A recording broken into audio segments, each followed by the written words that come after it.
ازاي نحسب الفرق بين تاريخين باليوم والشهر والسنة بالظبط؟ في الطريقة التقليدية ان انا اقول بيساوي التاريخ الجديد ناقص التاريخ القديم. لو عملت انتر هديهالي بالايام، فبين قوسين كده هقسم على 365 اللي هم عدد ايام السنة، فطلع لي ان هو 58 سنة و22%. فانا معرفش دول كام شهر بالظبط وكام يوم. فايه الطريقة الاصح؟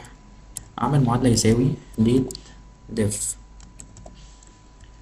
أفتح قوس بعلم على التاريخ القديم الأول وأعمل كوما، وبعدين التاريخ الجديد، وبعدين أثبته بF4، وبعدين أعمل كوما، وبعدين بين علامات تنصيص اللي هي شيفت طه أكتب حرف الواي، وأقفل علامات التنصيص وأعمل انتر، فظهر لي 58 سنة.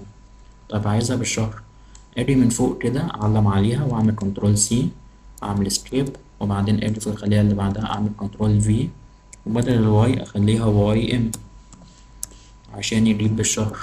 نفس الكلام بالظبط عشان أعمل اليوم، بس بدل الواي ام أخليها ام دي. بس كده عرفنا إن هو سنه بالظبط 58 سنة وشهرين و6 أيام. وبعدين أنزل بالمعادلة. وهنا برضه لو أنا عايزها تبقى معادلة دايناميك إن هو تاريخ اليوم ينكتب أول بأول، بعمل يساوي today، أفتح قوس وأقفل وأعمل انتر. كده خلصنا فيديو النهاردة. لو عايز تتعلم حاجة معينة اعملي كومنت باللي انت عايزه.